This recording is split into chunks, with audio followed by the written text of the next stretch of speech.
ఈరోజు ఈ గురువారం నాడు సాయంకాల సమయంన మనము ధ్యానించుకున్నటకు అనేక అంశములు ఉన్నవి. కానీ నిన్నటి ఆదివారం నాడు నేను బోధిస్తున్నటువంటి బోధనలను, వాక్యాన్ని లేదంటే అంశాన్ని గురించి మీరు రాయడానికి ప్రయత్నించారు. అలా రాయాల్సిన అవసరం మీకు లేదు అని చెప్పారు. మీకు వచనాలు, రిఫరెన్స్లు అన్నీ మన గ్రూప్లో పెట్టాను.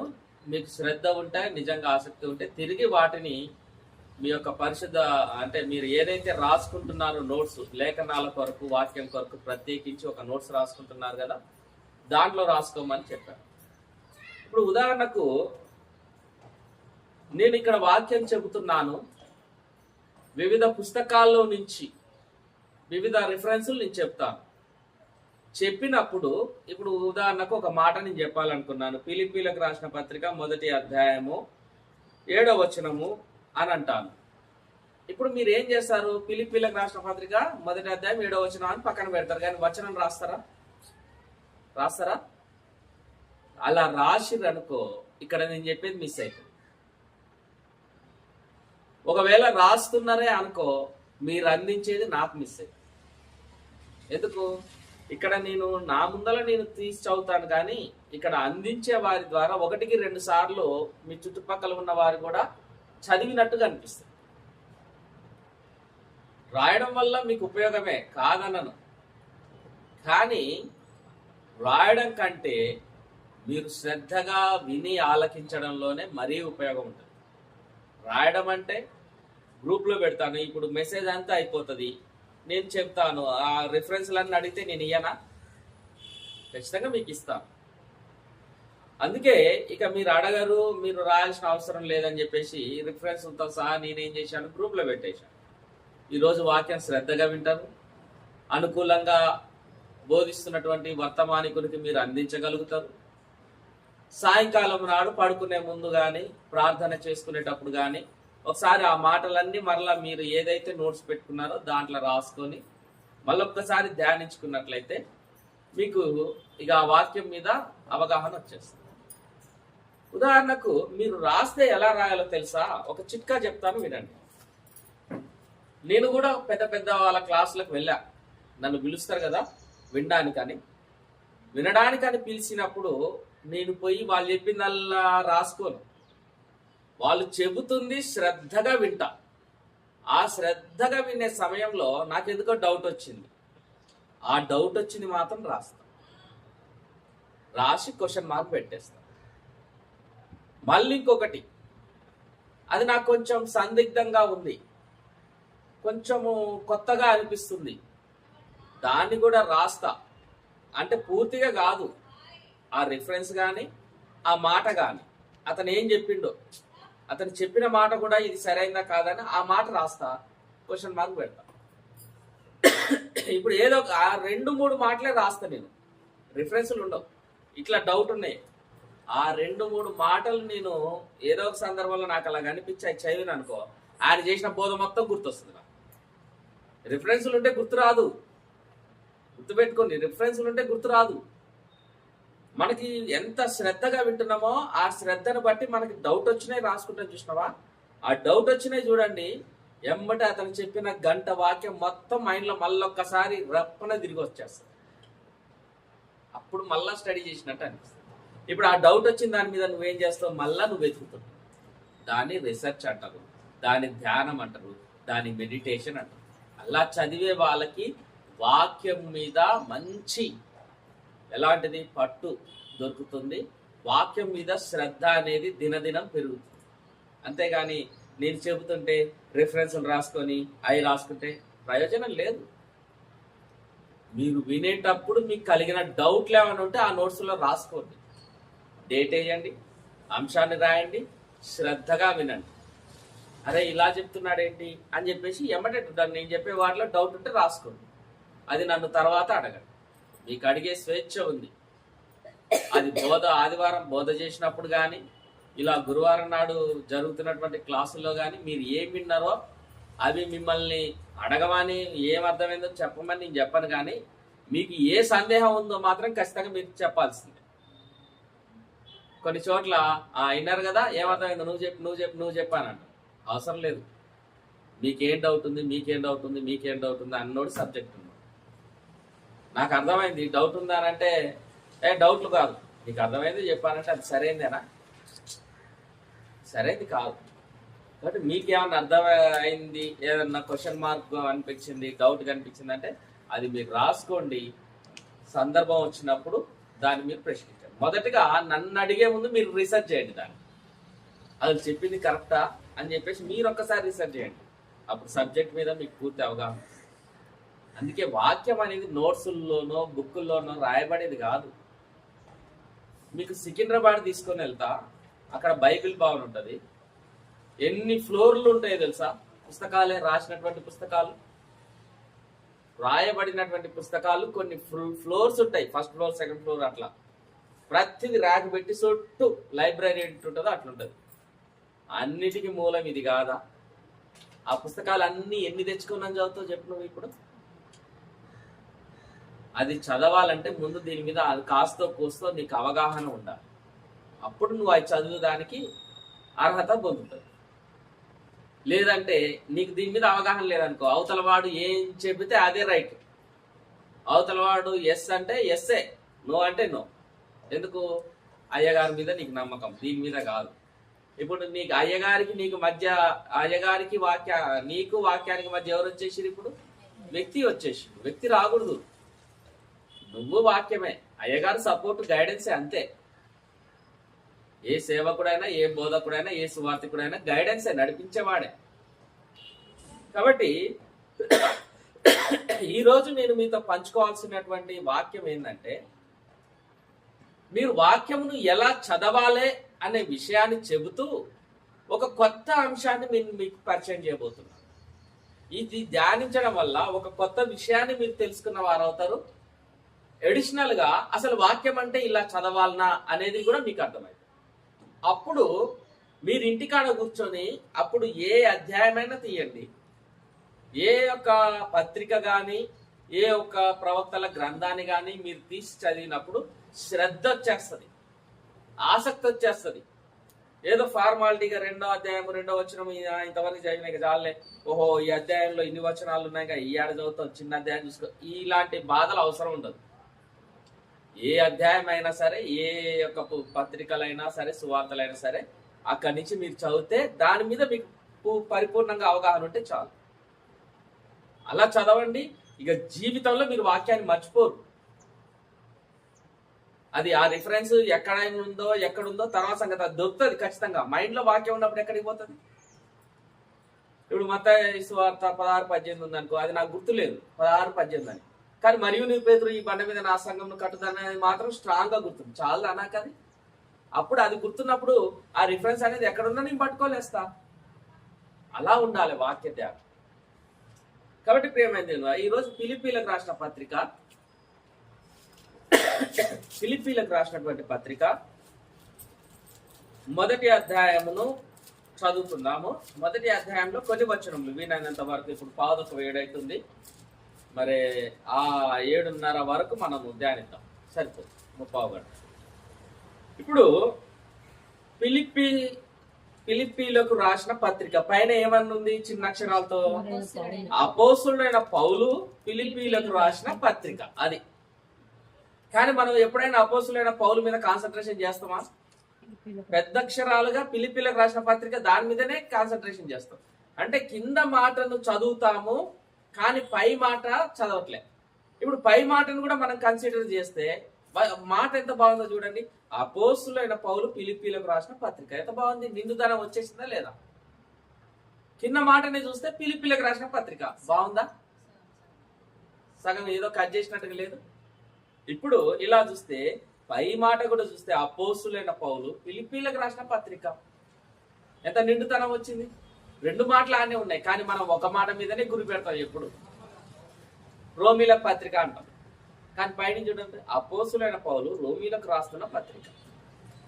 రాసిన పత్రిక ఎంత బాగుంది.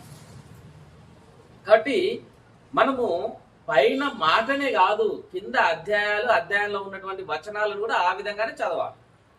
అలా చదివితే వాక్యం మీద మనకి పూర్తి అవగాహన కలుగుతుంది. ఇప్పుడు అపోస్తలుడైన పౌలు ఫిలిప్పీలకు పత్రిక రాస్తున్నాడు. ఎక్కడి నుంచి రాశాడు? మీకు ఏమైనా అవగాహన ఉందా? రోమా చెరసాలలో నుంచి రాశాడు. ఫిలిప్పి ప్రాంతం, ఈ ప్రాంతం ఎక్కడో ఉంది. ఆయన ఎక్కడో రోమా చెరసాలలో ఉన్నాడు. ఆ రోమా చెరసాలలో ఉన్న అపోస్తలుడైన పౌలు ఫిలిప్పీలో ఉన్నటువంటి సంఘానికి రాస్తున్నటువంటి పత్రిక. ఇప్పుడు ఏమని రాశాడు? అసలు ఆ మాటలు ఫిలిప్పీల వరకేనా? దేవుడు అపోస్తలుడైన పౌలు గారితో ఆ కాలానికి, ఆ సమయానికి, ఆ సంఘానికి మాత్రమే ఉపయోగపడే విధంగా పౌలు చేత పత్రిక రాయించాడా? లేదా ఆ తరము కాదు, రానున్న భవిష్యత్ తరాలకు కూడా అపోస్తలుడైన పౌలు గారి చేత రాయబడిన పత్రిక వారికి కూడా పాఠంగా మారాలని రాయించాడు? భవిష్యత్ తరాలను ఉద్దేశంలో పెట్టుకొని దేవుడు అపోస్తలుడైన పౌలు గారి ద్వారా ఫిలిప్పీలకు పత్రిక రాశాడు. ఫిలిప్పీలో కూడా క్రీస్తు సంఘం ఉంది. క్రీస్తు సంఘానికే రాస్తారా అపోస్తలుడైన పౌలు? ఇతర సంఘాలకు రాసిందా? ఎక్కడ ఏ ప్రాంతం ఉన్నా క్రీస్తు సంఘంలోని వారికే రాసింది. అప్పటికి ఇంకా వేరే సంఘాలు లేవు, కానీ వేరే బోధలు ఉన్నాయి. సున్నతి చేయించుకోవాలని వచ్చిన కొత్త బోధ, యేసుక్రీస్తు ప్రభు శరీరధారిగా రాలేదనే కొత్త బోధ, అంటే అప్పట్లో నాసిటిజము, డాసిటిజం అనే కొత్త బోధలు వచ్చాయి. అవన్నీ క్రైస్తవులను కలవరపరుస్తున్నటువంటి సమయాల్లో భక్తుడైనటువంటి పౌలు గాని, యోహాను గారు గాని వారిని ఖండిస్తూ రాసి సంఘాన్ని మళ్ళా మీరు తప్పిపోకండి, అలాంటి బోధకులు ఉన్నారు, వంచకులు ఉన్నారు, వాళ్ళే వంచకులు అని చెప్పేసి తప్పు సంఘాలు లేవు, కానీ తప్పుడు బోధల్ని మాత్రం ఖండిస్తూ వారి పత్రికలు రాసి సంఘాన్ని బలపరిచే పరిస్థితులు ఆ రోజు కలిగాయి. ఆ రోజు వాళ్ళు అలా పత్రిక రాయబట్టే ఈ రోజు ఆ పత్రికలను ఆధారం చేసుకొని క్రీస్తు సంఘ సువార్థికులు ఎవరైతే బైబిల్కు వ్యతిరేకంగా మాట్లాడుతున్నారో, బైబిల్ వ్యతిరేక బోధలు చేస్తున్నారో వారితో పోరాడుతున్నారు.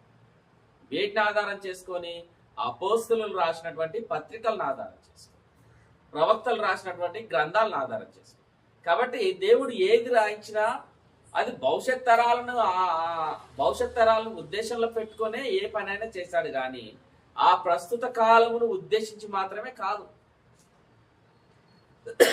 మరొక మంచి ఉదాహరణ, ఇశ్రాయేలీలను ఐగుప్తు నుంచి కానానుకు నడిపించేటప్పుడు వారికి నేర్పించినటువంటి పాఠము, వారికి ఇవ్వబడినటువంటి ధర్మశాస్త్రము రాబోయే తరాలకు కూడా ఉపయోగపడే విధంగా ఇచ్చాడా?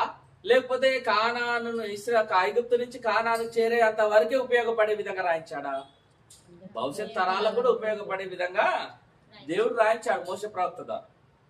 ఈరోజు మనం ఫిలిప్పీలకు రాసిన పత్రిక చూద్దాము. చూడండి, 1వ అధ్యాయం 1వ వచనం. ఫిలిప్పీలో ఉన్న క్రీస్తు యేసునందలి సకల పరిశుద్ధులకును అధ్యక్షులకును పరిచారకులకును క్రీస్తు యేసు దాసులైన పౌలును తిమోతియు శుభమని చెప్పి వ్రాయునది. అంటే ఫిలిప్పీలో ఒక సంఘం ఉంది. ఆ సంఘంలో కేవలం విశ్వాసులే లేరు. అందరినీ ఒక్కటే కేటగరైజ్ చేయలేదు. అందులో ఒక్కొక్కరికి ఒక్కొక్క బాధ్యత కలిగి ఉన్నారు. కాబట్టి వాళ్ళని ఏమంటున్నాడు? పరిశుద్ధులకును, అంటే విశ్వాసులందరికి కలుపుకొని. సంఘంలో ఉన్న వారందరూ పరిశుద్ధులే కామన్ గా. వారందరికి అధ్యక్షులు కూడా ఉన్నారు. అధ్యక్షులు అంటే బిషప్స్ అంటారు. న్యూ కింగ్ జేమ్స్ వర్షన్ లో వారిని గురించి బిషప్స్ అని రాయబడింది. ఈరోజు మనము బిషప్లు అని అంటే అది ఏదో ఆర్సీఎం వాళ్ళకి మాత్రమే పరిమితి చేయబడింది అని. అర్థం లేకుండా ఎవరు ఏది పెట్టుకోరు. అధ్యక్షులు అంటే బిషప్ అని మీనింగ్, ఇంగ్లీష్ లో బిషప్లు. కాబట్టి బిషప్లు వస్తుంది, రెవరెండ్స్ అని కూడా వచ్చేస్తుంది. రెవరెండ్ అంటే గౌరవ అధ్యక్షులు, అట్లా అంటే మీనింగ్ లేకుండా ఎవరు ఏది పెట్టుకోరు. కాబట్టి ఇప్పుడు అధ్యక్షులు ఉన్నారు. పరిచారికులు అంటే డీకాన్స్ అంటారు. డీకాన్స్ అంటే అధ్యక్షుల తర్వాత సంఘంలో ఉన్న పరిచర్య చూసుకునే వాళ్ళు. ఇప్పుడు గత సంఘంలో సంసన్ గారు బోధకులు, అందులో కొంతమంది అధ్యక్షులు ఉన్నారు. మరి కొంతమంది అప్పుడే ఉన్నటువంటి యవనస్తులు, ఎదిగినటువంటి వారు, అంతో ఇంతో అనుభవంకి దగ్గరగా ఉన్నటువంటి వారు, మరి సంఘం మీద పూర్తి అవగాహన ఉన్న వాళ్ళని పరిచర్యకు నియమిస్తారు. పరిచారికులు, డీకన్స్. అంటే సంఘంలో వీరందరూ ఉండాలి. సంఘ సభ్యులతో పాటు అధ్యక్షులు ఉండాలి, పరిచారికులు కూడా ఉండాలి. ఒక్కొక్కరు ఒక్కొక్క పనిలో పాలి భాగస్తులు అయితే అప్పుడు సంఘం అనేది సజావుగా జరగడానికి అవకాశం ఉంటుంది. సంఘ క్షేమాభివృద్ధి కొరకు ప్రతి ఒక్కరికి బాధ్యతనిస్తే సంఘం క్షేమాభివృద్ధి చెందుతుంది. అంతేగాని అన్నిటికీ నేనే అనంటే సంఘం క్షేమాభివృద్ధి చెందుతుందా? ప్రతి ఒక్కరికి పని ఉంది. ప్రియమైన దేవుని వాళ్ళారా, దేవుని సంఘంలో చేర్చబడిన ప్రతి ఒక్కరికి పని ఉంది. ఇప్పుడు మన తండ్రి యొక్క దేవుని నుండి ప్రభు యేసుక్రీస్తు నుండి మీ కృపయు సమాధానం కలుగునుగాక. ఇప్పుడు అంటున్నాడు, ఇక సంఘం గురించి రాస్తున్నాడు. సంఘము పట్ల అపోస్తులైన పౌలు గారికి ఏ అభిప్రాయం ఉందో అది వారికి పత్రిక ద్వారా మీ గురించి నాకున్నటువంటి అభిప్రాయం అని పత్రిక ద్వారా తెలియజేస్తున్నాడు. ఏమని అంటున్నాడు? మొదటి నుండి ఇది వరకు సువార్త విషయంలో మీరు నాతో పాలివారై ఉండట చూచి. మొదట నుండి ఇది వరకు అనంటే ఇప్పటి వరకు, స్టిల్ నవ్ అని అర్థం. మొదటి నుంచి అంటే మీరు సంఘంలోనికి చేర్చబడినటువంటి మొదటి నుంచి మొదలు పెడితే ఈ రోజు వరకు కూడా స్టిల్ నవ్ మీరు సువార్త విషయంలో మీరు నాతో పాలివారై ఉండుట చూచి మీలో ఈ సత్క్రియను ఆరంభించిన వాడు యేసుక్రీస్తు దినం వరకు దానిని కొనసాగించునని రూఢిగా నమ్ముచున్నాను. మీరు మొదటి నుంచి ఇప్పటి వరకు నా సువార్త పని విషయంలో మీరు కూడా ఎలా ఉన్నారంట? పాలివారంట. మరే అపోస్తులైన పౌలు గారి ద్వారా పౌలుతో వెళ్ళి చెరసాల్లో ఉన్నారా? అపోస్తులైన పౌలుతో వెళ్ళి కొరడ దెబ్బలు తిన్నారా? అపోస్తులైన పౌలుతో ప్రయాణం చేసి ఆ మూడు రాత్రులు 3 పగళ్ళు సముద్రం యొక్క ఒడ్డున సముద్రంలో ఉన్నారా? అపోస్తులైన పౌలుతో కలిసి ఆకలితోనూ దిగంబరిగాను ఆకలి దప్పులతోనూ ఉన్నారా వీళ్ళు? మరి లేరు కదా. మరి పౌలు గారు చేసినటువంటి పరిచర్య చాలా గొప్పది కదా. చాలా కష్టాలతోటి, చాలా ప్రమాదాలతోటి, చాలా విపత్కార పరిస్థితుల మధ్య అపోస్తులైన పౌలు పరిచర్య చేశాడు. ఆ ఒక్కచోట కాదు, వివిధ ప్రాంతములలో ఆయన పరిచర్య చేశాడు. ఇప్పుడు చేసింది ఆయనతో పాటు తిరిగింది ఎవరు అనంటే బర్నబా, తిమోతి, ఎపఫ్రా, తీతు, అవునా, మరి కొందరు వీళ్ళతో తిరిగారు. కానీ ఇప్పుడు అపోస్తులైన పౌలు ఫిలిప్పీలో ఉన్న సంఘం అందరితో అంటున్నాడు, మీరు మొదటి నుండి నా సువార్త పరిచర్యలో నాతో కూడా పాలివారై ఉండటం చూచి అని అంటున్నాడు. అంటే ఇప్పుడు పౌలు గారు ఏదైతే శ్రమలు పడుతున్నారో, ఏదైతే ఇబ్బందులు పడుతున్నారో దేవుని సువార్త కొరకు, అందులో సంఘం అంతా కూడా పాలివారై ఉన్నారంట. ఎంత ధన్యత సంఘానికి! ఇప్పుడు అది ఎంత గొప్ప ధన్యత!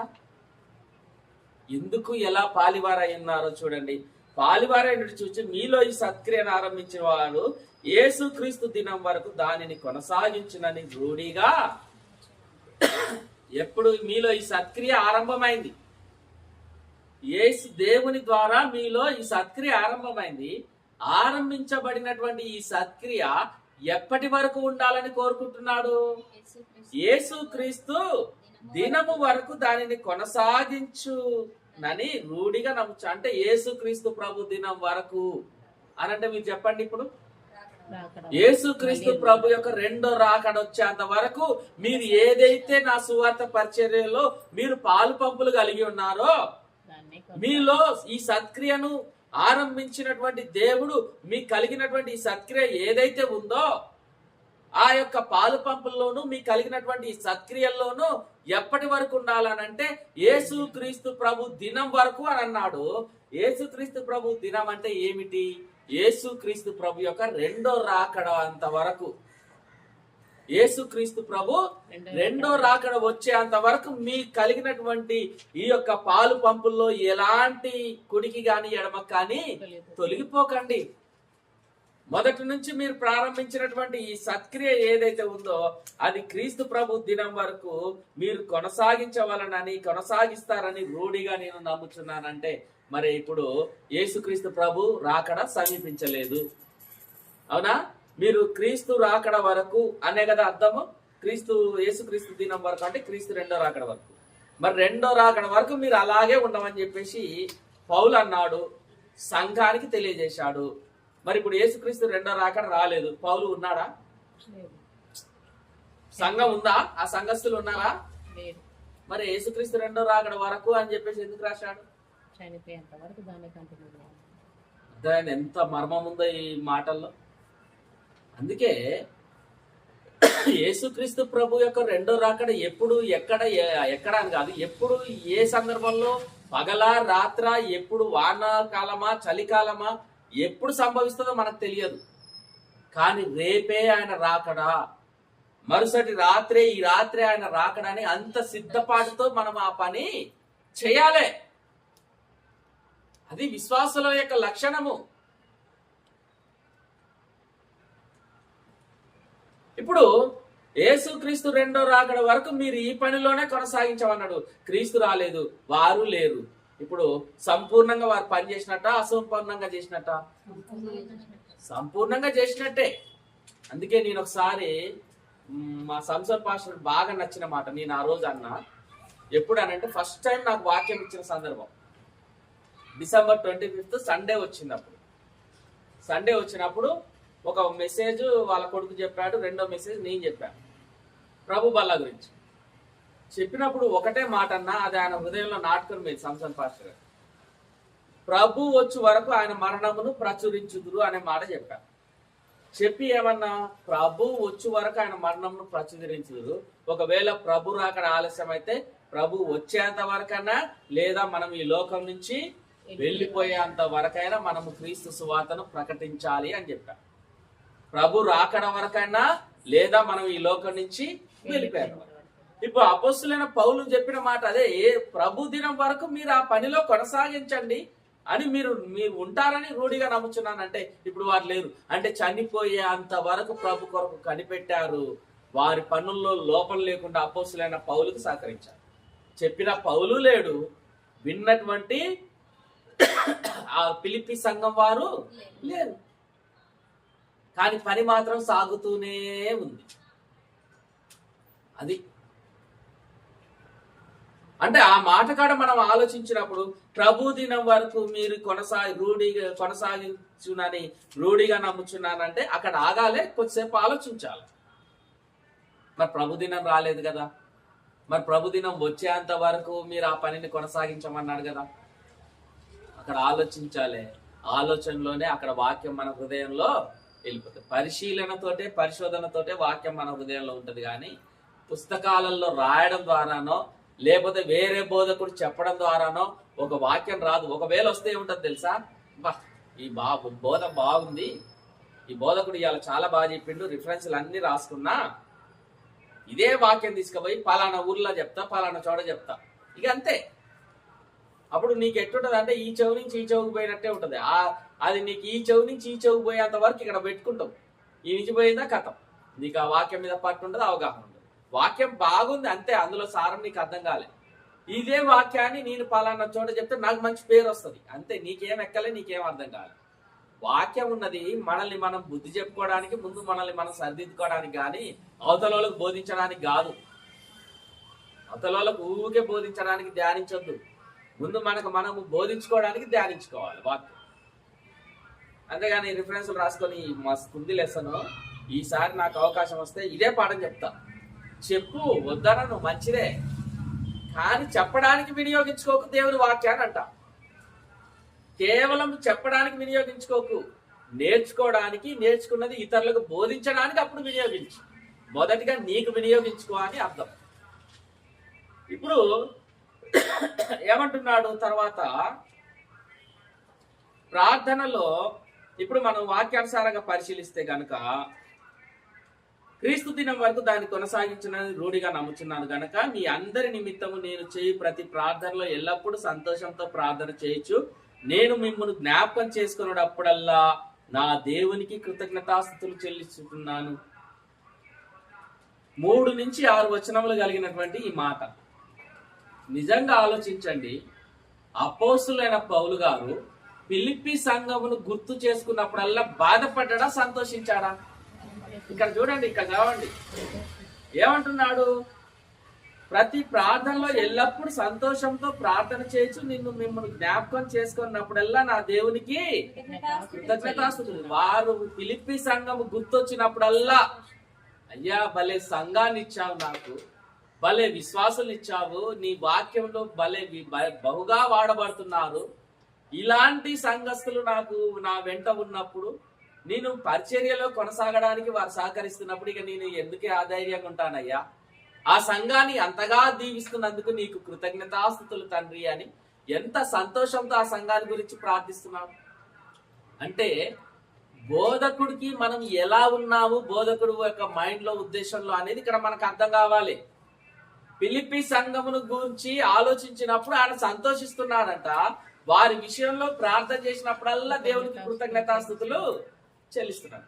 కొన్ని సంఘాలు ఉన్నాయి పౌలుకు తలనొప్పి కలిగించిన సంఘాలు. ఆ సంఘంలో మొదటి సంఘం ఏం చెప్పండి?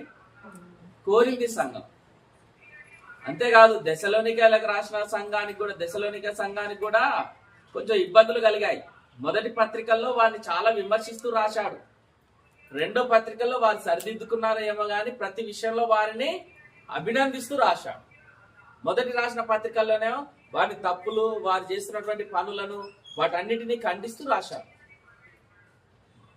అంటే ఈరోజు స్థానిక సంఘములో ఒక సేవకుడు తన స్థానిక సంఘముల గురించి ఆలోచించినప్పుడు, ఒక సహోదరుడి గురించి ఆలోచించిన, ఒక సహోదరి గురించి ఆలోచించిన వెంటనే సేవకుడు మనసు సంతోషించబడాలి. వారి విషయంలో సేవకుడు ఆనందించేవాడై ఉండాలి. వారిని బట్టి దేవునికి కృతజ్ఞతాస్తుతులు చెల్లించేవాడై ఉండాలి. వారిని బట్టి దేవుని సన్నిధిలో ప్రేమతో, ఆసక్తితో విజ్ఞాపన చేసేవాడై ఉండాలి. అంతేగాని ఫలానామ గుర్తొస్తే అబ్బా తలనొప్పి అని అనుకునే పరిస్థితి కలగొద్దు సేవకుడికి. ఫలానా వ్యక్తి గుర్తొస్తే ఏముంది లే బ్రదర్, ఆయన పెద్ద ఇదేం కాదు, ఈమె పెద్ద ఇదేం కాదు, నాకు పెద్ద తలనొప్పి బ్రదర్ సంఘంలో వాళ్ళతోటి అనే పరిస్థితి సేవకునికి కలగకూడదు. ఎప్పుడు ఎవరు గుర్తొచ్చినా వారి విషయంలో ఒక ప్రత్యేకమైన స్థానము సేవకునికి ఉద్దేశంలో కలిగి ఉండే ప్రయత్నం చేయాలి.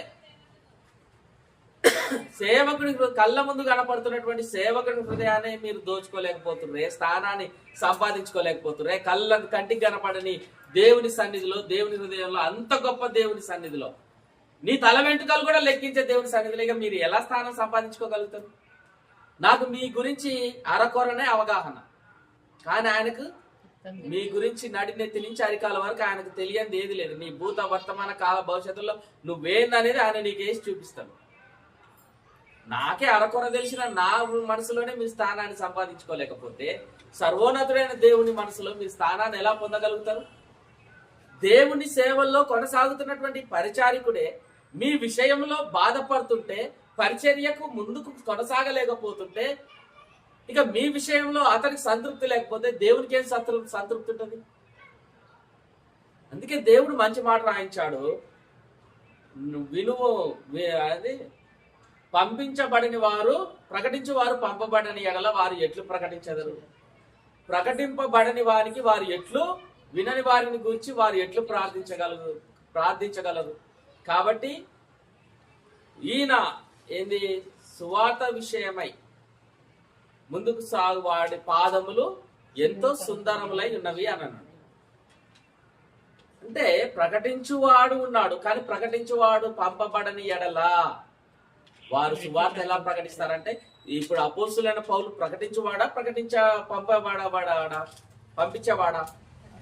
ప్రకటించేవాడు. పంపించేవారు ఎక్కడ, ఎవరు కనపడుతున్నారు? పంపించేవారి స్థానంలో సంఘం, ఫిలిప్పీలో ఉన్న సంఘం. ఇప్పుడు ఆ సంఘం మనకు మాదిరి కాదా? ఆ సంఘం మనకు మాదిరి. వాళ్ళని దలుచుకున్నప్పుడల్లా అపోస్తులైన పౌలు దేవునికి కృతజ్ఞతాస్తుతులు చెల్లిస్తూ వారి విషయంలో ఆనందిస్తూ ఉన్నాడు. మరి మనం ఆ మాదిరి కలిగి ఉన్నామా? సేవకుడికి పరిచర్యలో మనం ఉపయోగపడాలి, సంఘ కార్యక్రమాల్లో మనం ఉపయోగపడాలి, సువార్తను ప్రకటించాలి, ప్రకటింపజేయాలి. నేను ఇయ్యలేను, కాకపోతే ఇప్పుడు ఉన్న ఒక వ్యక్తి ఉన్నాడు, అతను ఇచ్చే పరిస్థితుల్లో లేడు, కాకపోతే అయ్యా నాకు తెలిసిన 4 ఆత్మలు అక్కడ ఉన్నాయి, వెళ్ళి సత్యం చెప్పొద్దాం, దేవుని చిత్తం అయితే మాత్రం, లేదంటే లేదు. ఇప్పుడు నీ పని నువ్వు చేశావు, నా పని అక్కడికి వచ్చి నేను చేస్తాను. ప్రకటించేవారు పంపబడాలి, ప్రకటించే వారికి మీరు అవకాశం ఇవ్వాలి, అప్పుడు దేవుని పని జరుగుతుంది. అంతేగాని సువార్థికుడు మాత్రమే ఆత్మలు తీసుకొచ్చే బాధ్యత, ఆత్మలు కాసే బాధ్యత, ఆత్మల సంఘాన్ని నడిపించే బాధ్యత ఎన్నని చూసుకుంటాడు? ప్రతి ఒక్కరు భారం కలిగి ఉండబట్టే ఫిలిప్పి సంఘంలో అపోస్తులైన పౌలు దేశానికి పోయి ఎక్కడో రోమాలో చెరసాలలో ఉండి అక్కడ చెరసాల ఇబ్బందులు కూడా పక్కన పెట్టి వారి విషయంలో సంతోషిస్తూ ఆనందిస్తూ పత్రిక రాశాడు. చెరసాల్లో ఉండి రాశాడు ఈ పత్రిక. చెరసాల్లో ఉండి రాశాడు. దుఃఖంతో రాశాడా, ఆనందిస్తూ రాశాడా వారి విషయంలో? చెరసాలలో ఉన్న వ్యక్తి, సంఖ్యలతోటి బోండులతోటి బంధింపబడిన వ్యక్తి బాధతో ఉంటాడా, ఆనందంతో ఉంటాడా? బాధతోటి, దుఃఖంతోటి, ఆవేదనతోటి, నిట్టూర్పులు ఇస్తూ ఉంటాడు. కానీ పౌలు గారికి ఎప్పుడైతే ఫిలిప్పీ సంఘం గుర్తొచ్చిందో వారి విషయంలో పౌలుకి ఎక్కడ లేని ఆనందం కలుగుతుంది. ఆయన చెరసాల మధ్యలో ఉన్నాను, ఖైదీల మధ్య ఉన్నాను, సంఖ్యలతో బంధింపబడ్డాను, బోర్డులు నా కాళ్ళకు చుట్టుకొని ఉన్నవి అనేది లేకుండా వారి విషయంలో దేవునికి కృతజ్ఞతాస్తుతులు చెల్లిస్తున్నాడంటే ఫిలిప్పీ సంఘం వారు పౌలు గారికి ఎంత సహకారంగా ఉంటే ఆయన వారి విషయంలో అంత సంతోషించాలి. అందుకే మీకు కలిగినటువంటి ఈ యొక్క ప్రేరేపణ ఏదైతే ఉందో, మీరు కలిగినటువంటి ఈ యొక్క పాలి భాగస్థులుగా మీరు చేస్తున్నటువంటి సత్క్రియ ఏదైతే ఉందో అది ప్రభు రాకడ వరకు కొనసాగించవలనని రూఢిగా మిమ్మల్ని వేడుకుంటున్నాను, కొనసాగిస్తారని నమ్ముచున్నాను అని అంటున్నాను. అంటే కొంతకాలం చేసి ఇంకేం చేస్తానులే, పరిస్థితులు బాలే, ఇక ప్రతి నెల ఏమి ఇస్తానులే, కొంచెం తగ్గిద్దానులే, ఈ 3 నెలలు ఆపుదానులే ఆయన సహకారం, ఈ నెల సువార్త కూడికి ఏం పెడతానులే, మనకున్న పరిస్థితులు బాలే. ఎప్పటి వరకు కొనసాగించమంటున్నాడు? ప్రభు దినం వరకు. ప్రభు దినం ఆలస్యం అయితే దేవుని పిలుపు అందుకుంటే మనం పోతామేమో, కానీ సాక్ష్యం మాత్రము ఉంటుంది. ప్రతి వాడు తన క్రియలను బట్టి వాడు తీర్పు పొందుతాడు. మన క్రియలు మన వెంట వస్తాయి కదా, ఆ క్రియల కొరకే కదా మనం ఈ లోకంలో పోరాడే. కాబట్టి ప్రియమైన దేవుని వల్ల అశ్రద్ధ అనేది అస్సలు ఉండకూడదు. ప్రభు రాకడ జరుగుతుందో నా ప్రాణం పోకడే జరుగుతుందో కానీ ప్రభు సేవ పరిచర్యలు నా వంతుగా నేను ఏది చేయాలో అందులో మాత్రం నేను వెనకడుగు వేయననే ఒక దృఢ సంకల్పం కలిగి ఉంటే ఆ సంకల్పం దైవ సంకల్పం నీదని. వెనకడుగు వేసావా, ఏమనుందో తెలుసా? నాగటి మీద చేయి పెట్టి వెనుక తట్టు చూచువాడు నాకు పాత్రుడే కాదు. దేవుని కార్యములను, యెహోవా కార్యములను అశ్రద్ధగా చేయువాడు శాపగ్రస్తుడు. రక్తము ఓడ్చకుండా ఖడ్గము దూయివాడు శాపగ్రస్తుడు. ఇర్మియా గ్రంథం 24వ అధ్యాయంలో ఉంటది అనుకుంటా. యెహోవా కార్యంలో అశ్రద్ధగా చేయువాడు శాపగ్రస్తుడు, రక్తం ఓడ్చకుండా ఖడ్గం దూయివాడు శాపగ్రస్తుడు. అంటే ఎంత నెగ్లిజెన్స్! నువ్వు ఖడ్గం దూసినావా సప్పున దీపోవాలే, అంతేగాని నెత్తురు ఓడ్చకుండా నువ్వు ఖడ్గాన్ని దూస్తున్నావు అనుకో, అది ఎలా ఉంటది? అలాంటి వాడు శాపగ్రస్తుడు. నువ్వు దుయ్యని ఖడ్గం మరో ఖడ్గం వచ్చి నిన్ను దూసుకొని పోతుంది, అంతే, ఏం లేదు. శాపగ్రస్తంగా దేవుని సన్నిధిలో మిగిలిపోతాం ఆయన కార్యాలు అశ్రద్ధ చేస్తాం. కాబట్టి ఇప్పుడు పౌలు గారి పరిస్థితి, నా బంధకముల యందును నేను సువార్త పక్షమున వాదించుట యందును దాన్ని స్థిరపరచుట యందును మీరందరూ ఈ కృపలో నాతో కూడా పాలివారై ఉన్నారు. అంటే ఫిలిప్పీల సంఘంలో ఉన్న వారందరూ వచ్చి పౌలు గారితో పాటు రోమా చెరసాలలో కూర్చున్నారా? ఇలా కూర్చోలేదు కదా. రోమాలో ఎక్కడెక్కడనో మరి అనేక ప్రాంతాల్లో అపోస్తులైన పౌలు గారు బోధిస్తుంటే సంఘం అంతా ఆయనతో పాటు తిరుగుతున్నారా? లేదు. కానీ ఇప్పుడు పౌలు గారు వారి విషయంలో ఏమంటున్నాడు? నా బంధకముల యందు ఎవరున్నారు? నా బంధకముల యందు నేను సువార్త పక్షమున వాదించుట యందును దానిని స్థిరపరచుట యందును మీరందరూ ఈ కృపలో నాతో కూడా పాలివారై ఉన్నారు. ఎలా? ఎందులో పౌలు బంధకాల్లో ఉన్నాడా సువార్త పక్షమున? మీరు కూడా నాతో పాలివారైనారు. ఎంత గొప్ప ధన్యత చూడండి. నేను సువార్త పక్షమున వాదిస్తున్నానా, దాంట్లో మీరు కూడా పాలివారైనారు. ఎంత గొప్ప ధన్యత చూడండి. నేను సువార్త పక్షమున వాదించి దాని ఒక చోటును స్థిరపరిచానా, మీరు కూడా అందులో పాలివారైనారు. సంఘానికి ఎంత గొప్ప ధన్యత చూడండి. అంటే ఒక్క సువార్తికుడికి మనం చేసే సహకారంలో, చేసే సహాయములో మనము ఎంత ధన్యతను పొందుకుంటున్నామో చూడండి. ఆయన బంధకంలో మనము బంధింపబడ్డాము, ఆయన సువార్త పక్షమును వాదించుటలో మనము వాదించాము, దాన్ని స్థిరపరిచే పనిలో మనము కూడా పాలు పొందులు కలిగి ఉన్నాము. అలా ఉన్న వారి విషయంలో ఏమంటున్నాడు? మీరు ఈ కృపలో నాతో కూడా పాలు వారి ఉన్నారు గనుక నేను మిమ్మును నా హృదయములో ఉంచుకొని ఉన్నాను. ఎక్కడున్నారు ఇప్పుడు ఫిలిప్పీ సంఘం వారు? పౌలు గారి యొక్క హృదయాన్ని వాళ్ళు స్వతంత్రించుకున్నారు. ఎందుకంటే వారు నా బంధకములో నాతో పాలువారై ఉన్నారు. నేను సువార్త ప్రకటించే విషయంలో వారు నాతో పాలువారై ఉన్నారు. సువార్తను స్థిరపరిచే విషయంలో వారు నాతో పాలువారై ఉన్నారు కనుక ఇంత సహకారంగా ఉన్న సంఘము ఇప్పుడు ఎక్కడ ఉందంటే ఫిలిప్పీలో లేదయ్యా, నా హృదయంలో ఉంది అంటున్నాడు అపోస్తులైన పౌలు. మనము ఆ స్థానాన్ని మనం పొందగలుగుతున్నామా? ఇప్పుడు పౌలు హృదయంలో వాళ్ళు చోటు సంపాదించుకున్నారంటే ఎవరి హృదయంలో చోటు సంపాదించుకున్నట్టు? క్రీస్తు ప్రభు యొక్క హృదయంలో వారు చోటు సంపాదించుకున్నారు. క్రీస్తు ప్రభు యొక్క హృదయంలో చోటు సంపాదించుకున్న వారు ఎవరి హృదయంలో చోటు సంపాదించుకున్నట్టు? తండ్రి అయిన దేవుని హృదయంలో చోటు సంపాదించుకున్నారు. ఎక్కడో ఫిలిప్పీలో ఉన్న వారు పౌలు గారి హృదయంలో చోటు సంపాదించుకున్నారంటే అంతవరకు. కానీ క్రీస్తులో చోటు సంపాదించుకున్నారు. క్రీస్తులో చోటు సంపాదించుకున్న వారు తండ్రి అయిన దేవుడు. అందుకే యేసుక్రీస్తు ప్రభు ఒక మంచి మాట అంటాడు, ఎవడైనను నా పేరిట నా నామమున చేర్చుకొని ఉంటే వాడు నన్ను చేర్చుకున్నవాడు, నన్ను చేర్చుకున్నవాడు నా తండ్రిని చేర్చుకొని ఉన్నాడు కనుక వాడు తన ఫలమును చూసిరా. ఇప్పుడు నా వాడు క్రీస్తు వాడనని ఎవడైతే నన్ను చేర్చుకుంటారో వాడు నన్ను చేర్చుకుంటున్నాడు, నన్ను చేర్చుకున్నవాడు నా తండ్రిని చేర్చుకున్నాడు. ఇప్పుడు అపోస్తులైన ఫిలిప్పీ సంఘం వారు అపోస్తులైన పౌలు చేర్చుకున్నారు, అపోస్తులైన పౌలు హృదయంలో నిలిచారు. ఇప్పుడు వాళ్ళు క్రీస్తు ప్రభుని చేర్చుకున్నారు, ఆయన హృదయంలో నిలిచి ఉన్నారు. తండ్రిని చేర్చుకున్నట్టే తండ్రి హృదయంలో వారు నిలిచి ఉన్నారు. మీరు అనుకుంటున్నారు ఈ సుదీర్ఘంగా మీరు ఎప్పుడన్నా ఆలోచించారా? వాక్యాన్ని చదువుకుంటూ పోతాం, అధ్యాయం కంప్లీట్ అయిపోయింది, ప్రార్థన చేసుకున్నాం. ఇలా ఆలోచిస్తే బహుమాధుర్యంగా ఉంటది వాక్యం. ఆగాలి అక్కడ వాక్యం. మళ్ళీ అవసరమైతే మళ్ళా పైకి వెళ్ళి మళ్ళా చదువు, మళ్ళీ అవసరమైతే మళ్ళా చదువు. చదివే విధానం కూడా, నేను చదివే విధానం మీకు అర్థమవుతుంది కదా, ఆ విధానంలో చదవండి, ఆ ప్యాటర్న్లో చదవండి. అప్పుడు ఎదుటి వారికి స్పష్టంగా అర్థమవుతుంది, మీకు కూడా స్పష్టంగా అర్థమవుతుంది. ఏమంటున్నాడు తర్వాత?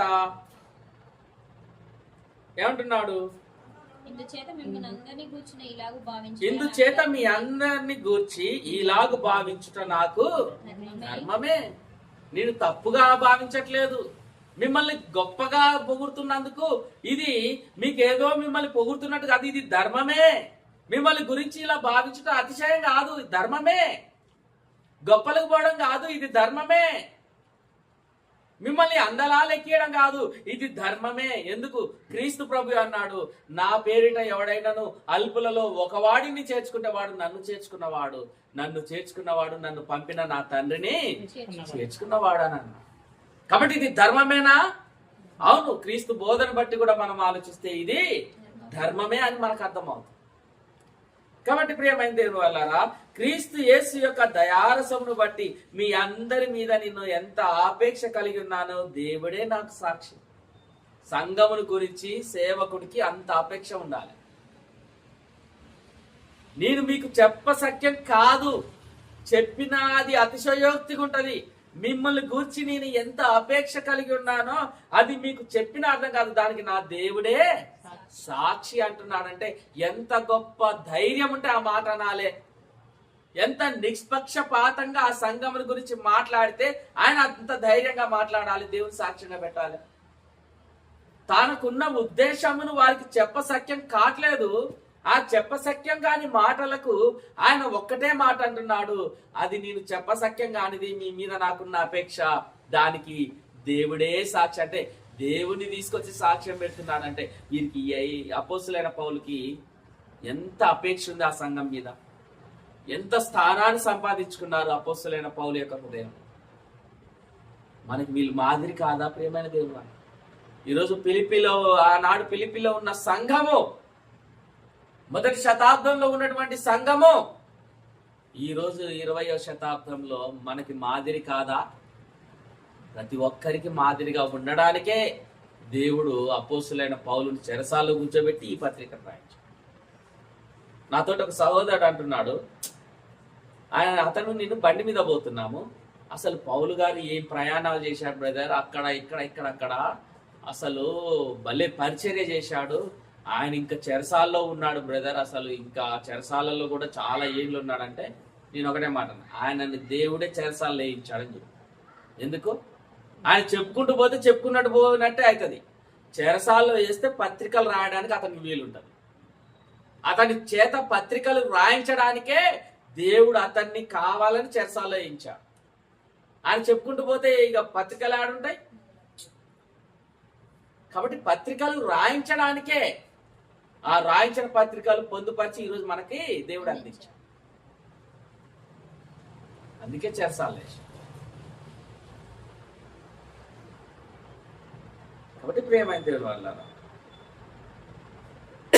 క్రీస్తు యేసు యొక్క దయారసమును బట్టి మీ అందరి మీద ఉన్న ఆపేక్ష నాకు కలిగిన దానికి దేవుడే సాక్షి అని అంటున్నాడు. అంటే దేవుణ్ణి సాక్షిగా పెట్టాలంటే ఒక అపోస్తులైన పౌలు దేవుని శక్తిని ఎరిగిన వాడు, క్రీస్తును దర్శనం పొందినటువంటి వాడు, ఎంత ధైర్యం ఉంటే ఎంత నమ్మకం ఉంటే దేవుడే సాక్షి అని అంటున్నాడు.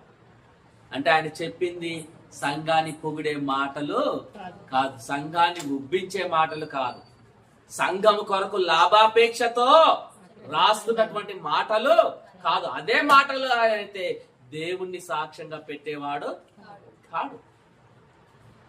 కాబట్టి ప్రియమైన దేవుని వాళ్ళ సంఘానికి సంఘ సువార్థికునికి అంటే సంఘ విశ్వాసులకి సంఘ సువార్థికునికి ఇలాంటి ఒక ఆత్మీయ బంధము సహాయ సహకారం ఉంటే ఎక్కడికైనా పోతాడు, ఎక్కడైనా పరిచర్య చేస్తాడు. ఫిలిప్పీలో ఉన్నవారు మాటికి ఆయనకు సహాయం పంపించేవారంట ఎవరో ఒకరి ద్వారా. వారు పాపం ఓడలెక్కి ఆ సముద్రాలలో ప్రయాణం చేసి పౌలు గారికి ఆ సహాయాన్ని అందించేవారు. ఏముందిలే, అవునా మా పాస్టర్ని అక్కడ పోలీసు వాళ్ళు పట్టుకురా, ఏం చేసిండో, అవునా ఇప్పుడు నన్ను ఖమ్మంలో అరెస్ట్ చేసిరు, ఖమ్మంలో పట్టుకుర్రు, స్టేషన్లో వేసిరు, ఓ మా వాడు ఏదో చేసి ఉంటాడులే, అంత ఈజీగా చేస్తారు, ఆయన సంగతి మాకు తెలుసులే అని అంటారా? మన వాళ్ళు అయితే అంతే అంటారేమో. ఎందుకు మా తెలుసు ఆయన సంగతి మాకు, లోపల వేస్తారులే, ఇక మరి అట్లా చేస్తే ఎందుకు చేయరు? మరి రారా భలే ఉన్నావు, నేనే ఆడొస్తా, మనమైతే ఇస్తాం. కానీ ఫిలిప్పీ సంఘం వాళ్ళు చెరసాల్లో పడ్డాడు ఒక సేవకుడు, ఒక సంఘ సువార్థికుడు అని అంటే చిన్న చూపు చూసే సమాజం ఈనాటి సమాజం.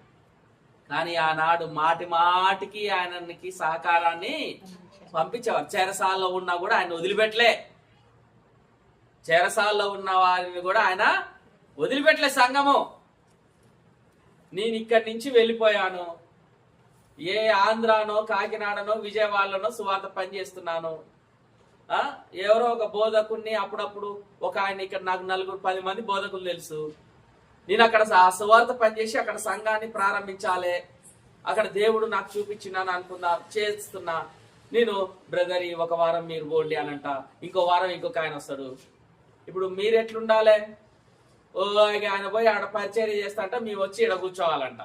ఎవరెవరో వస్తున్నారు, ఏమేమో చెప్తారు. సరే మంచిగా చెప్తే చెప్పిర్లే కానీ ఇక అసలు ఆయన లేకపోతే మేము ఎందుకుంటాం, మేము వేరే సంఘానికి పోతాం అంటారా అన్నారా? అది విశ్వాసం కాదు ప్రియమైన దేవుని వల్ల, అది సరైనది కాదు. నిజంగా ఇప్పుడు నేను విజయవాడలోనే ఉండాల్సి వస్తుంది, ఒక 3 నెలలు కదలకుండా మెదలకుండా. అక్కడ సంఘ పరిచర్య, అక్కడ సువార్త చేసి ఉదయం ఈ 3 నెలలు నువ్వు అక్కడ ఉండు అని చెప్పి దేవుడు నన్ను ప్రేరేపిస్తాడు. అంటే ఎవరి ద్వారానో నాకు ఆ పని అప్పగింపబడుతుంది. ఇప్పుడు నేను అక్కడికి వెళ్తా, ఒక నెల ఒక సహోదరిని, ఒక వారం ఒక సహోదరిని, ఒక వారం ఒక సహోదరిని నేను పంపిస్తా. మీరు సంఘంలో ఉంటారా, పలసపడతారా? ఎమ్మటే పలసపడరు. అది విశ్వాసమా? అది సేవకుడికి సంఘ విశ్వాసాలకు ఉండే బంధమేనా? ఆయన అక్కడ ఆయన గోటిలు ఆడుకోవడానికి పోయినాడు, ఇక్కడ ఉన్న సేవకుడు ఆడ కాకమ్మ ముచ్చట్లు పెడతానికి పోయిండా, గోలికాయలు ఆడుకోవడానికి పోయిండా. మీరు ఇక్కడ ఉన్న సువార్తికునికి పూర్తిగా సహకరించాలి. ఎందుకు? నేను పంపించాను కాబట్టి. అందుకే పౌలు కూడా ఇదిగో మీరు తిమోతిని చేర్చుకొని అతను మీ విషయంలో చాలా ఆనందించాడని చెప్పేసి అంటాడు. ఎందుకు? పౌలు పంపించాడు కాబట్టి వారు చేర్చుకున్నారు. దాని విషయంలో ఇప్పుడు ఎవరిని అతన్ని చేర్చుకున్నారు కాబట్టి నన్ను చేర్చుకున్నంత ఆనందంగా అతను భావించాడు. ఇప్పుడు నేను ఒక సేవకుని పంపిస్తా, మీరు చేర్చుకోకుండా వంకలు పెట్టేసి ఒక 2 వారాలు 3 వారాలు తీసేసి పలచబడి ఇక ఏముందిలే, ఇక అసలు ఆయన రావట్లేదు, ఇక మేము మాత్రం ఏం పోతాం అని అనుకుంటే అది విశ్వాసమా? ఇప్పుడు ఫిలిప్పీ సంఘం వారు నీతో మాట్లాడుతున్నారు, వాళ్ళని మనల్ని ఒక్కాడు పెట్టి చూద్దాం. ఎంత ఉందో తెలుసా మనం సరిదిద్దుకునేది ఇక్కడ? సంఘముగా, సంఘ క్రమంలో, సంఘ పరిచర్యలో, సంఘ సేవలో మనకి ఎంత మాదిరి కనపడుతున్నారు చూడండి ఇప్పుడు ఫిలిప్పీ సంఘం వారు. కాబట్టి ప్రేమైన దేవుని వల్ల సేవకు సహకారంగా అని అంటే మీ ధనాన్ని మాత్రమే ఇవ్వమని కాదు.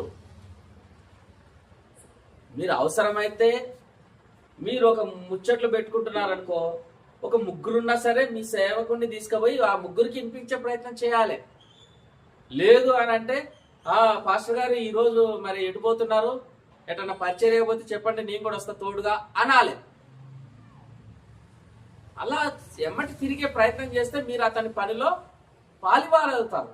డబ్బులు ఇచ్చి ఊకుంటే కాదు. అన్ని విధాలుగా అన్ని కోణాల్లో ప్రతిదీ పని ఉంటుంది ప్రేమైన దేవుని వల్ల. నెల కానుకలు ఇచ్చేవారు సువార్త కూడికలు కండక్ట్ చేయాలి. సంఘంలో ఉన్నటువంటి పరిచర్యలు చిన్నవి కానించి మొదలు పెద్దవి వరకు అన్ని చేయాలి. పరిచర్య చేసే విధంలో ప్రతి ఒక్కరిని అడగండి. క్రీస్తు సంఘం నుంచి మొదలు పెడితే ఏ డినామినేషన్ అయినా అడగండి, పరిచర్య చేసే విషయంలో హెబ్రోను సంఘస్థులకు మించి ఇంకెవరు రావు. అయ్యా ఇప్పుడు హెబ్రోన్ సేవకుడు బోధకుడు అన్నాను, అయ్యా నేను నీ దగ్గర సంఘంలో చేరాలనుకుంటున్నా, మీ కాడ పరిచర్య చేయాలనుకుంటున్నా అంటే చేస్తావా బాబు అని.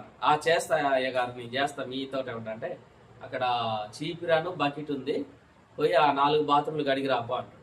అక్కడి నుంచి మొదలైంది. అదేంది అయ్య గారు అంటే అక్కడ వంగినోడే ఎక్కడైనా వంగుతాం. నేనేంది ఆ పని చేయడం ఏంది, నేనేదో దేవుని సేవ చేద్దామంటే పోయి బాత్రూమ్లు గడగమంటుడుగా అని అనుకుంటే ఇక అతను వంగడు. కొంతమంది పెద్ద పెద్ద ఇన్స్టిట్యూట్లోని డైరెక్టర్లు ఏం చేస్తారు తెలుసా, అక్కడ వచ్చినటువంటి ఆ బైబిల్ ట్రైనింగ్ వచ్చినటువంటి స్టూడెంట్స్ తోటి నెలకొకసారి ప్రతి వాళ్ళని బ్యాచ్లుగా డివైడ్ చేసి బాత్రూమ్లు గడిగిస్తారు. వారందరూ వెళ్ళిన తర్వాత మళ్ళీ అడపదడప అక్కడ మీటింగ్లు జరుగుతాయి కదా, సువార్తికుల సదస్సు ఏదో జరుగుతాయి కదా, వాళ్ళు వెళ్ళిపోయిన తర్వాత మళ్ళీ బాత్రూమ్లు అంతే అవుతాయి కదా, అక్కడ ఉన్న డైరెక్టర్ అడుగుతారు. అది పరిచర్య. నామోషులు లేవు. బాత్రూమ్లు కూడా గడగడంలో దేవుని పరిచర్య. సంఘానికి సంబంధించిన నువ్వు ఏ పని చేసినా అది దేవుని సేవ, దేవుని పరిచర్య. యేసుక్రీస్తు ప్రభు అపోస్తుల పాదాలు కడగలేదా? అసలు ఆయన పాదాలు ముట్టుకునే అర్హతే మనకు లేదు. అలాంటి ఆయనే మనుషుల పాదాలను కడిగిందంటే ఎంతగా తగ్గించుకున్నాడు. క్రీస్తు యేసునకు కలిగిన ఈ మనస్సు మీరు కూడా కలిగి ఉండాలని అన్నాడు. వింటాము కానీ కలిగి మాత్రం మనం ఉండం. సరైన పద్ధతి కాదు ప్రియమైన దేవుడు. మరొక మాట, చిన్న మాట చూద్దాము.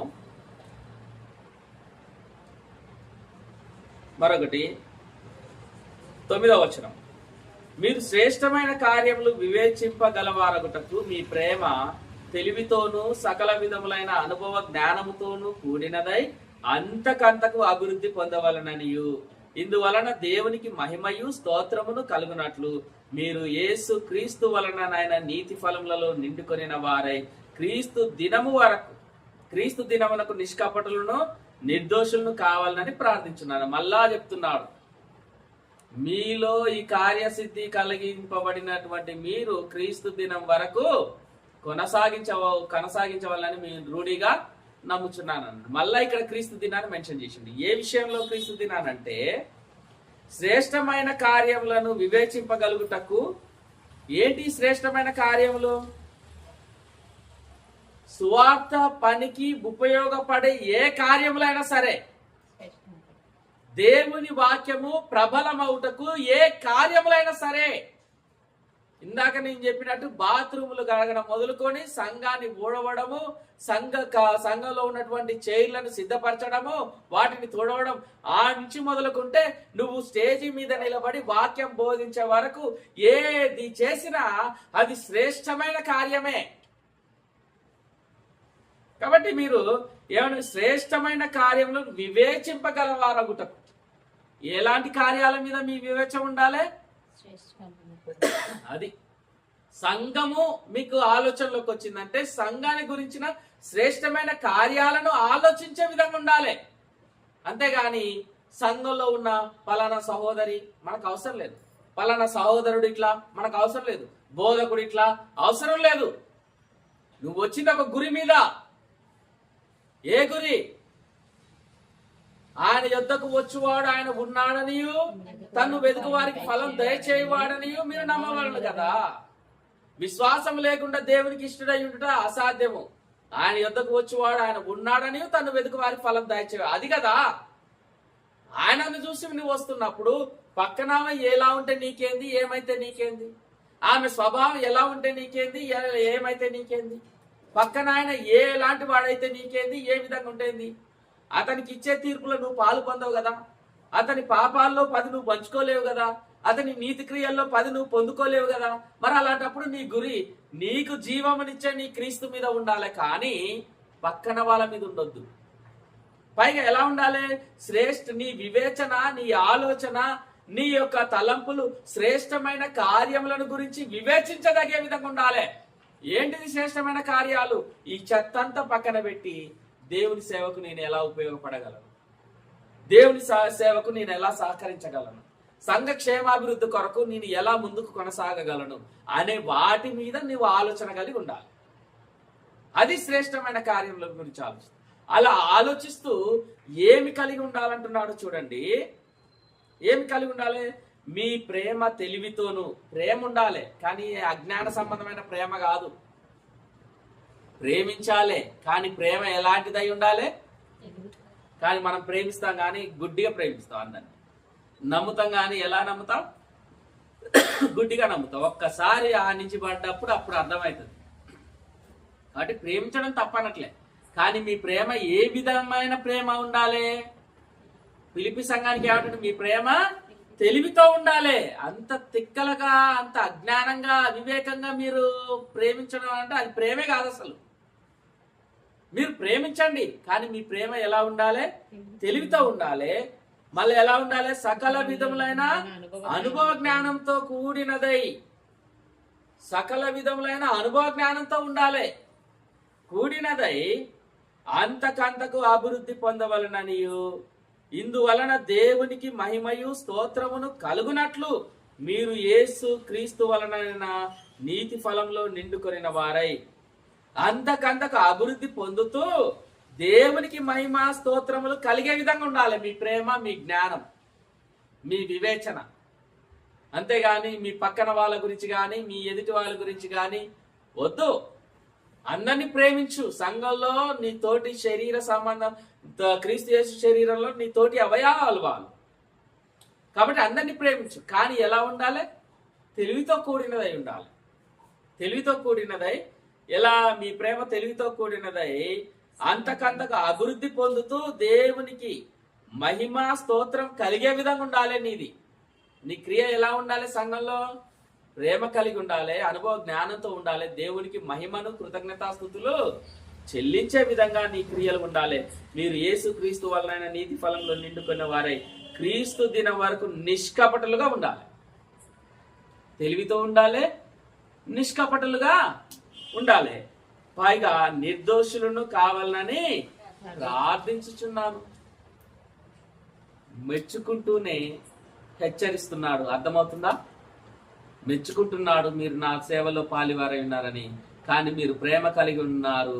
మీ ప్రేమ తెలివితో కూడినదై ఉండాలి, దేవునికి మహిమకరంగా ఉండాలి, మీరు నిష్కపటులుగా ఉండాలి, మీరు నిర్దోషులుగా కూడా ఉండడం చాలా ప్రాముఖ్యం. మీరు నా సువార్త పరిచర్యలో పాలు పొందుకుంటున్నందుకు మీ విషయంలో సంతోషిస్తున్నాను, కానీ మీరు నిష్కపటులుగా, నిర్దోషులుగా క్రీస్తు ప్రభు దినం వరకు మీరు ఉండాలని నేను మీ విషయంలో దేవునికి ప్రార్థిస్తున్నా. ఇంత సాయం చేస్తున్నా, మిమ్మల్ని ఎలా పోగొట్టుకుంటాను?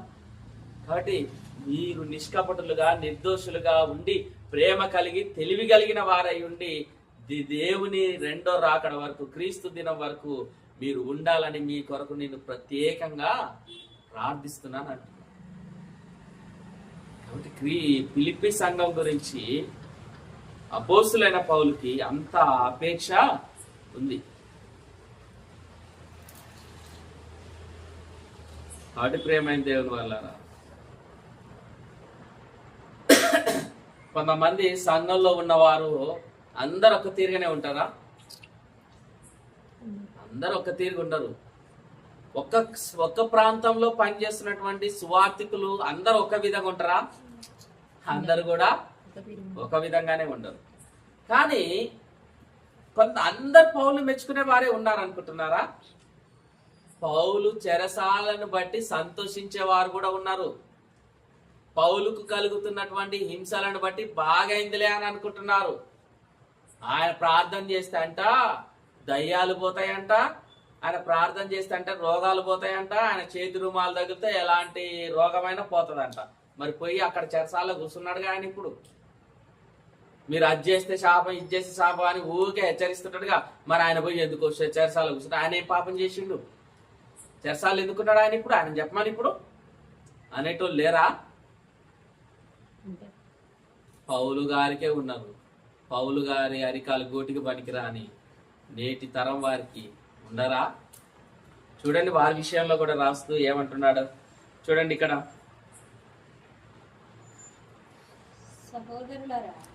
ఇక్కడ 17వ వచనం చూద్దాం. కొందరు అసూయ చేతను కలహ బుద్ధి చేతను మరి కొందరు మంచి బుద్ధి చేతను క్రీస్తును ప్రకటించుతున్నారు. వారైతే నా బంధకములతో కూడా నాకు శ్రమను తోడు చేయవలెనని తలంచుకొని క్రీస్తును ప్రకటిస్తున్నారు. బానే ఉంది, క్రీస్తును ప్రకటిస్తున్నారు. ప్రేమతో ప్రకటిస్తున్నారా? కొందరు అసూయ చేత. ఏం అసూయ? ఆయన చెప్తాడా? ఊకే పౌలు పౌలు పౌలు అంటారేంది? ఇక మేము చెప్పేటోళ్ళం కాదా? మాకు చెప్పరాదా? దేవుడు వాక్యం మాకు ఇయ్యలేదా? ఊకే పౌలు అంటారేంది అని అసూయ. కొంతమంది అసూయ చేత, కలహ బుద్ధి చేత. కలహ బుద్ధి అంటే ఊకే పౌలు గారిని తక్కువ చేయాలి, వారికి వీరికి పౌలుకు ఉన్నటువంటి సంఘానికి ఉన్నటువంటి ఆ సంబంధాన్ని తొలగించి వాళ్ళని నా వైపు తిప్పుకోవాలని కలహ బుద్ధి చేత. కొంతమంది సహోదరులు చెప్తారు, నాకు అక్కడ సంఘం ఉంది, ఇక్కడ సంఘం ఉంది, ఏడుంది, నేను పోయి వాక్యం చెప్పి ఒక 3 నెలలు ఆడ పరిచర్య చేసి వాళ్ళని బలపరిచిరా, నేను అందుబాటులో ఉండనని ఒక సేవకుని పంపిస్తానంట. వాళ్ళ ఆడికి పోయి అక్కడ వాక్యం చెప్పి నిమ్మలంగా ఇక్కడి నుంచి వీళ్ళని డైవర్ట్ చేస్తారంట. పంపించిన ఆయన డైవర్ట్ చేస్తారంట. ఇక మాకు మీరేం వద్దులేండి, మాకు ఈయన చెప్తారు లేండి అని అంటారంట. మరి ఇప్పుడు చేసింది కలహ బుద్ధితో పోయిందా లేకపోతే ప్రేమతో వాక్యాన్ని ప్రకటించడానికి పోయిందా? అది ఈయన ఏం చేస్తాడు? వామ్మ ఇంకా మనం బయటికి పోయి ఏ సంఘాన్ని ఏడని స్థాపిస్తామో ఏడని స్టార్ట్ చేస్తామో ఆల్రెడీ ఇక్కడ ఉన్నారు, నిమ్మలంగా వీళ్ళే నా వైపు తిప్పుకున్నా అనుకో. ఇక అట్లా ఆయన గురించి ఏదో సందర్భంలో అట్ట ఇట్ట 4 మాటలు చెప్పి వీళ్ళ మనసుని నేను ఆకట్టుకుంటే కథం. ఇక 4 రోజులకి ఏమొద్దు కానీ అయ్యగారు ఇక మీరేం రాకండి, మాకు ఇన్న సరిపోతలే, ఒకవేళ మీరు వస్తే మీరు వేరే కాడ చేసుకోండి, మాకు మాత్రం ఈయనే ఉంటాడు. కథం అయిపోయి. కొందరు అసూయ చేత, కొందరు కలహ బుద్ధి చేత, మరికొందరు మంచి బుద్ధి చేత క్రీస్తును ప్రకటించే వాళ్ళందరూ ఒకే రకంగా ప్రకటిస్తున్నారని అనుకోకండి. మొదటి శతాబ్దంలోనే ఉన్నారు ఒక్కొక్కరు ఒక రకంగా క్రీస్తు సేవను ప్రకటించేవారు. కొందరు ధనాపేక్ష కొరకు, కొందరు దుర్లభాపేక్ష కొరకు, దుర్నీతి చేత నిండుకొని దేవుని ప్రకటించారు. కాబట్టి ప్రకటిస్తున్నారు. వారైతే నా బంధకములతో కూడా నాకు శ్రమ తోడు చేయవాలని తలంచుకొని అంట. ఆల్రెడీ పౌలు గారు క్రీస్తు ఖైదీగా పట్టబడి రోమా చెరసాల్లో ఎన్నో ఇబ్బందులు పడుతుంటే, ఎన్నో శ్రమలు పడుతుంటే ఆయనకున్న బంధకములతో పాటు వీళ్ళేం చేస్తున్నారంట? ఇంకా శ్రమ తోడు చేయాలి, ఇంకా శ్రమ తోడు చేయవాలని తలంచుకొని శుద్ధ మనసుతో కాక కక్షతో క్రీస్తును ప్రకటిస్తున్నారు. ఇలా చదవాలి స్లోగా వాక్యాన్ని, ఆగాలి. మీరు నష్టమేం లేదు. 5 వచనాలు చదవండి, 10 వచనాలు చదవండి, ఇలా స్లోగా ఆగాగి చదవండి. ఆలోచించండి. ఆ లెటర్ నీకే రాసిండు, లేదు పౌలు నీ ముందర నిలబడి మాట్లాడుతుందా అన్నట్టుగా చదవండి. మీరు ఖచ్చితంగా మీకు ఖచ్చితంగా సబ్జెక్ట్ వచ్చేస్తుంది. చేతను క్రీస్తుని ప్రకటి వారైతే నా బంధకములతో కూడా నాకు శ్రమను తోడు చేయవలనని. చూసిరా, ఎంత క్రీస్తు సేవకులే వీళ్ళు, క్రీస్తు పరిచారికులే వీళ్ళు. కానీ ఒక సేవకుడు యేసుక్రీస్తు దర్శనం పొంది క్రీస్తు ద్వారా కడమ అపోస్తులుగా నియమింపబడిన వాడు చెరసాలలో ఉంటే విడిపించి ఓదార్చి అతని బలపరచాల్సింది పోయి అతని బంధకములతో పాటు అతనికి శ్రమను కలగచేయవలనని కూడా శ్రమ కలగజేయాలి. శుద్ధ మనసుతో కాక కక్షతో క్రీస్తును ప్రకటిస్తున్నారు. అలా ప్రకటిస్తున్న వారి విషయంలో ఏమైతుందో చెప్పనా, మీరు బాగినండి. వాడు కక్షతోటో మిష చేతనో ఏదో క్రీస్తును ప్రకటిస్తున్నాడు కదా, అసూయ చేతనో. విన్న వాళ్ళకి అవన్నీ తెలవదు, ఆ విషయాలు ఏం తెలవదు. అవునా?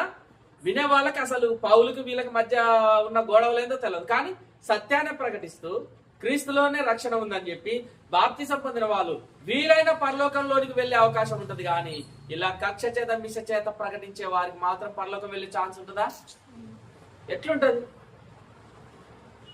నేను చెరసాలలో ఉంటిని, మీరు నన్ను చూడవచ్చు తిరి. నేను రోగినై ఉంటిని, మీరు నన్ను పలకరించవచ్చు తిరి. నేను దిగంబరినై ఉంటిని, మీరు నాకు వస్త్రములు ఇయ్యవచ్చు తిరి. నేను ఆకలి కొంటిని, మీరు నాకు ఆహారం ఇచ్చితిరి. నేను దాహం కొంటిని, మీరు నాకు దాహమునకి ఇచ్చితిరి అని చెప్పేసి అన్నారు కదా యేసుక్రీస్తు ప్రభు. మరి అదే సేవలో ఉన్న పౌలు గారు ఇప్పుడు ఆకలితో లేడా? చెరసాలలో లేడా? నేను చెరసాలలో ఉంటిని, మీరు నన్ను చూడవచ్చు తిరి అని అన్నాడు కదా. ఆయన వస్త్రాలు లేక దిగంబరిగా అక్కడ ఉన్న చాలని బట్టలతో ఉన్నాడు కదా. వస్త్రాలను తీసుకురావాల్సిన వారు కదా. అసలు చెరసాలో ఉన్న వానికి ఎన్ని ఇబ్బందులు ఉంటాయి అంటే అన్ని ఇబ్బందులు ఉంటాయి. పొయ్యి పలకరించి బలపరిచి అతన్ని విడిపించే ప్రయత్నం చేసి ఆదరించాల్సినటువంటి తోటి సువార్థికులు అతని బంధకములతో పాటు అతనికి శ్రమను కలగజేయాలని కక్షతో చేస్తున్నారు. ఇలాంటి వారిని దేవుడు మెచ్చుకుంటాడా? ఒకసారి ఆలోచించండి ప్రియమైన దేవుడు. ఇలాంటి బుద్ధి ఉన్నవారు, ఇలాంటి కక్ష, కల్మషము, ఇలాంటి స్వార్థము, కలహ బుద్ధి, అసూయ ఉన్న వాళ్ళు వారి బోధలు విని విశ్వాసులు, అమాయకులైన విశ్వాసులైన పరలోకానికి వెళ్తారేమో కానీ ఇలాంటి వారు వెళ్తారా? అందుకే అపోస్తులైన పౌలు ఒక మంచి మాట అంటాడు, అనేకులకు ప్రకటించిన తర్వాత నేనే భ్రష్టుడనైపోతానేమోనని దినదినము నా శరీరం నలగొట్టుకుంటున్నాను. కాబట్టి ఆ అతిశయం నీలో రావచ్చు, నాలో రావచ్చు, అసూయ నీలో రావచ్చు, నాలో రావచ్చు. ఏదేమైనా శరీర బలహీనతలు మన అందరిలో ఉండొచ్చు. శరీర బలహీనతలు అంటే కోపం, ద్వేషం, అసూయ, ఇవి కూడా శరీర సంబంధమైనవే. వాటిని అన్నిటిని నలగొట్టుకోవాలి. అవి ఉండకూడదు సేవకుడికి. కానీ ఇక్కడ ఉన్న సేవకులకి ఆ శరీర బలహీనతలు స్పష్టంగా కనబడుతుంది. ఇప్పుడు ఏమంటున్నాడు పౌలు గారు? వాళ్ళని చూసి బాధపడుతున్నాడా? వాళ్ళని చూసి బాధపడుతున్నాడా? అయ్యో, నా దగ్గర వాక్యం నేర్చుకొని నా చేత బలం పొందిన వాళ్ళు ఇప్పుడు నాకు ఇలా చేసి నాకు ఇంకా బాధ కలగజేస్తున్నారే, నా సంఖ్యలకు మళ్ళా ఇంకా వాళ్ళు ఇంకొంత బాధ కలిగిస్తున్నారే అని బాధపడ్డా? అస్సలు బాధపడే.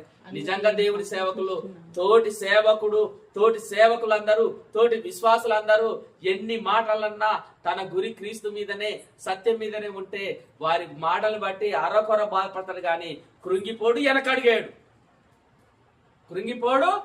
వెనకడిగాడు.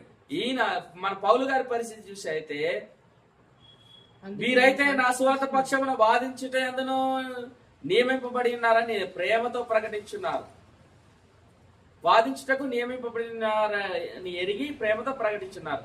ఆయననేమి మిష చేతనే గాని, సత్యము చేతనే గాని, ఏ విధం చేతనైనను క్రీస్తు ప్రకటింపబడుచున్నాడు, అందుకు నేను సంతోషించున్నాను. ఏమంటున్నాడు? వాళ్ళు ఏ ఉద్దేశంతో అయినా సరే ప్రకటిస్తున్నారు కదా, క్రీస్తునే ప్రకటిస్తున్నారు కదా. నా మీద కక్ష చేతనే గాని, సత్యం చేతనే గాని, ద్వేషం చేతనే గాని, అసూయ చేతనే గాని, ఎలాగైతేనేమి క్రీస్తును ప్రకటిస్తున్నారు. అందుకు నేను, అది సేవకుడికి ఉండే లక్షణం. అట్టెట ప్రకటిస్తారు, ఆయన ఎట్ట పోతాడు, ఈయన ఎట్ట పోతాడు, వాళ్ళు ఎట్ట పోతారు, ఈయనకి ఎట్ట పోతారు, ఆ సేవకుడు కానీ నా విశ్వాసాలు ఎట్ట పోతారు, ఇదంతా ఉండదు.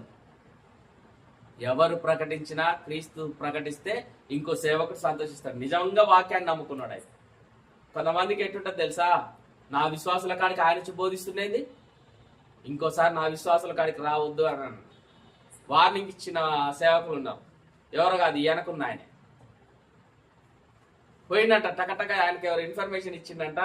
అక్కడ కొంతమంది ఇద్దరు సహోదరులు కూర్చొని వాక్యం చెప్తుంటే, అసలు మీరు ఎట్టొచ్చారు నా సంఘస్థల కాడికి, ఎవరు పర్మిషన్ తీసుకొని వచ్చారు అని పోయి గొడవ పెట్టు. ఎందుకు, నువ్వు సత్యమే చెప్తున్నావు కదా, వాక్యం చెప్తున్నావు కదా, పోనీ వాళ్ళు కూడా చెప్పుకుంటారు కదా, చెప్పుకొని. సంఘస్థులకు నిర్బంధం ఏం లేదు కదా, గొడవ పెట్టుకోవద్దు, అది తప్పు.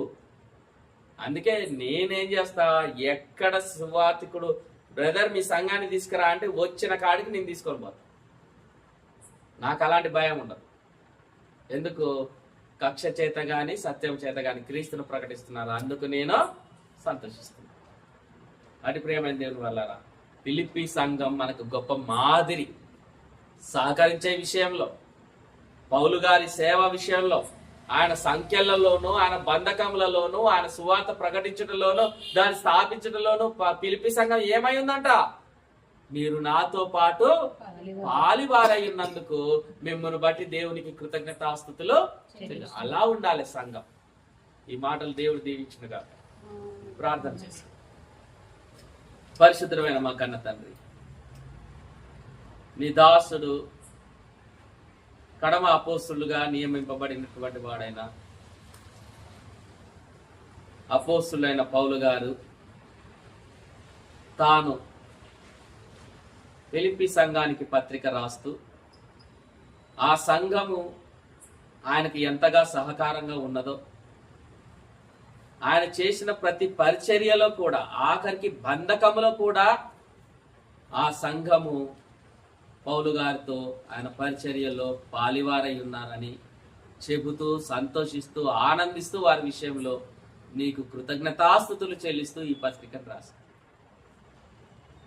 2000 సంవత్సరముల తర్వాత అదే పత్రికను మేము ధ్యానించుకుంటున్నప్పుడు, ఆనాడు ఫిలిప్పీ సంఘం కలిగినటువంటి మాదిరి మేము కలిగి ఉన్నామా లేమా అని పరిశీలించుకొని, ఒకవేళ ఏదైనాను లోపము మాలో ఉన్నట్లయితే సరిదిద్దుకొనుటకు నీ వాక్యము ద్వారా మాకు ఇచ్చినటువంటి యొక్క గొప్ప అవకాశమును బట్టి, ధన్యతను బట్టి కృతజ్ఞతాస్తుతులు చెల్లిస్తున్నాం. శ్రద్ధతో, ఆసక్తితో, సంపూర్ణ వినయముతో నీ మాటలు విన్న నీ పిల్లలు అట్టి మాటలను తమ హృదయంలో పదిలపరుచుకొని, నెమరు వేసుకొని, నీకు మహిమకరంగా, నీ యొక్క సంఘమునకు క్షేమాభివృద్ధికరంగా, నీ యొక్క రాజ్యము విస్తరించబడు రీతిగా వీరు కూడా తమ స్థానిక సంఘ సువార్తికునికి అన్ని విధాలుగా అతని పరిచర్యలో సహకారులుగా ఉండుటకు కావాల్సిన తలంపును, ఆలోచనలను వారికి అనుగ్రహిస్తూ ప్రతి విధమైన మేలులతో వారిని నింపమని ఇచ్చినటువంటి గొప్ప అవకాశమును బట్టి, సమయమును బట్టి తండ్రి నీకే కృతజ్ఞతాస్తుతులు చెల్లిస్తూ, మా ప్రభు అయిన యేసుక్రీస్తు వారి అతి పరిశుద్ధ నామంలో ఈ ప్రార్థనా మనవులను మిక్కిలి వినయంతో కృతజ్ఞతాపూర్వకంగా సమర్పిస్తూ వేడుకుంటున్నాం మా తండ్రి. ఆమేన్. అందరికీ